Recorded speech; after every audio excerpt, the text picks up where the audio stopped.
O Grêmio, que acumula mais uma derrota no Brasileirão e vê aumentar as chances de cair para a Série B. Por outro lado, Douglas Costa pode estar com seu tratamento se encaminhando para a fase final. No Internacional, tranquilidade com mais uma vitória no Campeonato Brasileiro, tranquilidade para trabalhar, mas Diego Aguirre poderá ter muitos desfalques para enfrentar o Cuiabá.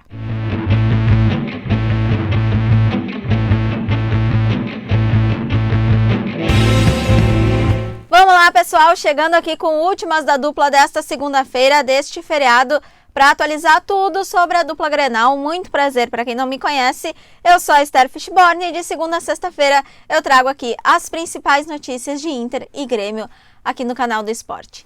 A gente começa tratando do tricolor porque o Grêmio perdeu para o América Mineiro, partida que terminou com um placar de 3-1 e dificultou ainda mais a chance de permanência do Grêmio na Série A do Campeonato Brasileiro. Não tem muito tempo para lamber as feridas, já que encara o Bragantino nesta terça-feira, amanhã, jogo 6 horas da tarde.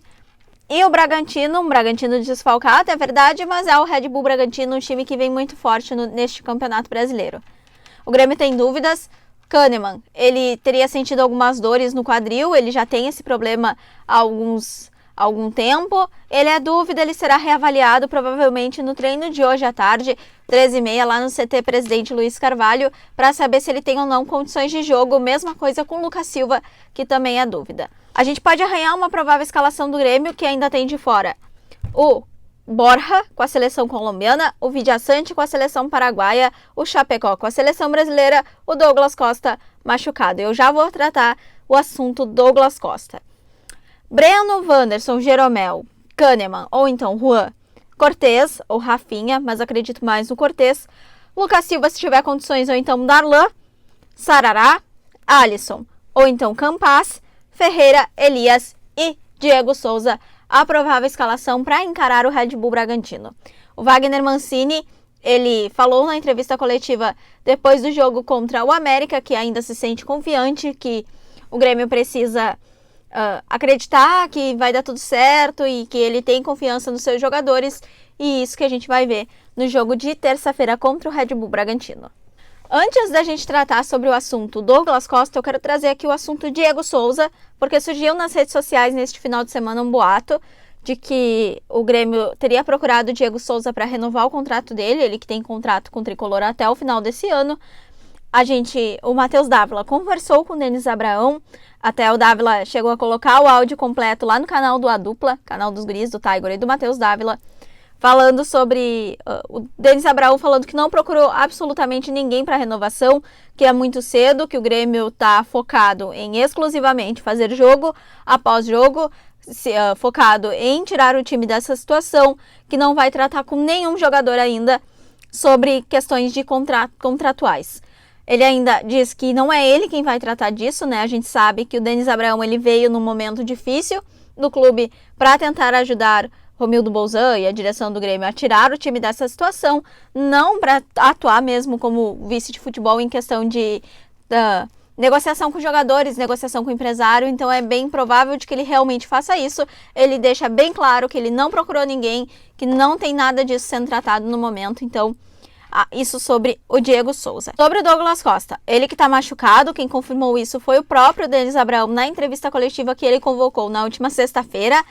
O Grêmio não divulgou oficialmente o tempo de parada do jogador, mas a gente tem informação, o César Cidade Dias trouxe isso, que ele deu uma melhorada neste final de semana, ele teve um avanço na recuperação dele e pode ser que ele retorne em poucos dias ali 10, 15 dias é a projeção, que traria ele de volta para voltar a atuar antes do fim do campeonato, né? Para ajudar o Grêmio antes do fim do campeonato, Douglas Costa, mas isso é algo que a gente tem de bastidor, a gente não tem nenhuma posição oficial do clube de quanto tempo o jogador ficaria de fora dos gramados, então é o que a gente pode tratar, são com informações que a gente tem de bastidor, informações que a gente consegue com fontes, nada oficialmente vindo do clube. O Grêmio, que está a 7 pontos do primeiro time fora do Z4, que é o Bahia. O Bahia tem 36 pontos, o Grêmio tem 29.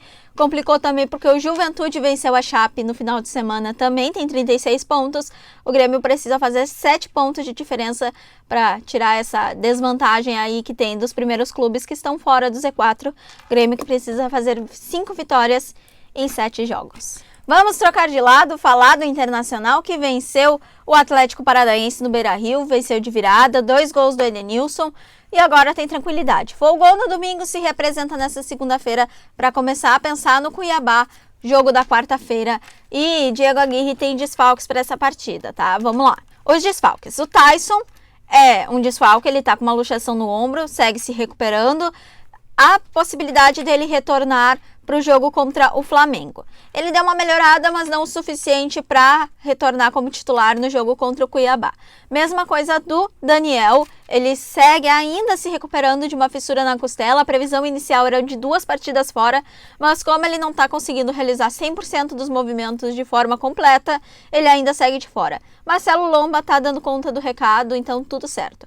Esses 2 fora por lesão. Aí tem o Edenilson. O Edenilson ele tá com a seleção brasileira. Ele se representou depois da vitória do Inter contra o Furacão. Ele retorna para o jogo contra o Cuiabá. Teoricamente ele poderá atuar. Aí o Diego Aguirre vai avaliar se ele entrar em campo pela seleção brasileira e qual a situação que ele estiver. Mas é muito provável que o Edenilson esteja presente no jogo contra o Cuiabá.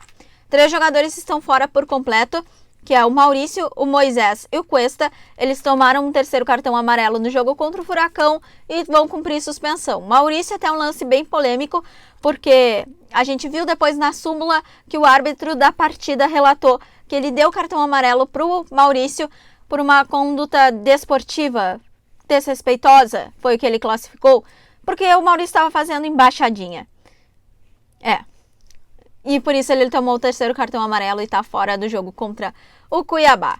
Então, muitas dúvidas para escalar a equipe. A gente deve ter mais alguma ideia de qual time vai a campo. Depois do primeiro treinamento dessa segunda-feira, tem o treinamento ainda na terça. E aí para definir quem vai encarar o Cuiabá na quarta-feira. Um assunto importante a tratar sobre o Internacional é a questão Felipe Melo. A gente tem trazido durante toda a programação da Rádio Bandeirantes e da televisão na semana passada o interesse do Colorado no Felipe Melo. Isso já é um assunto antigo, porque faz tempo que o Inter tem interesse no jogador. E agora o Meneghetti, o nosso chefe, trouxe no canal dele, Leonardo Meneghetti, no YouTube, a informação de que o Inter teria feito uma proposta oficial pelo jogador. Inclusive, o Paulo Brax teria visitado a casa do jogador e conversado com ele. Uma proposta oficial para ele que teria agradado muito o atleta. Uma proposta de 2 anos, um salário próximo ao que ele ganha no Palmeiras, que hoje é na casa dos 700 mil por aí.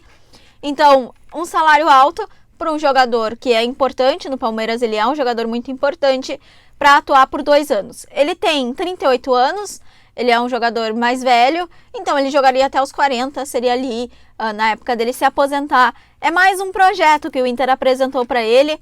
A gente sabe que a esposa dele é gaúcha, o sogro dele é muito colorado, ele sempre falou muito bem do Internacional, Felipe Melo. Então é um namoro que já dura, uma troca de olhares que já dura algum tempo e agora pode finalmente sair do papel.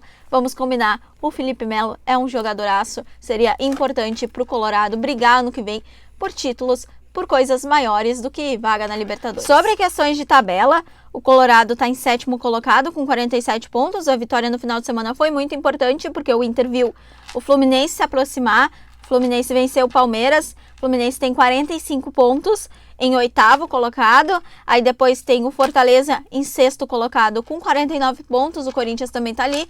Então, é aquele bolinho que briga por Libertadores, por vaga na Libertadores. O Inter está junto. A vitória contra o Furacão no Beira-Rio foi de extrema importância.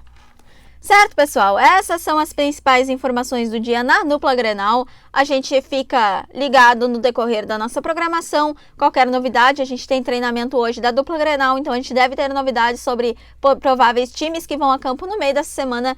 E qualquer coisa a gente traz aqui. Se não, eu vejo vocês amanhã. Combinado?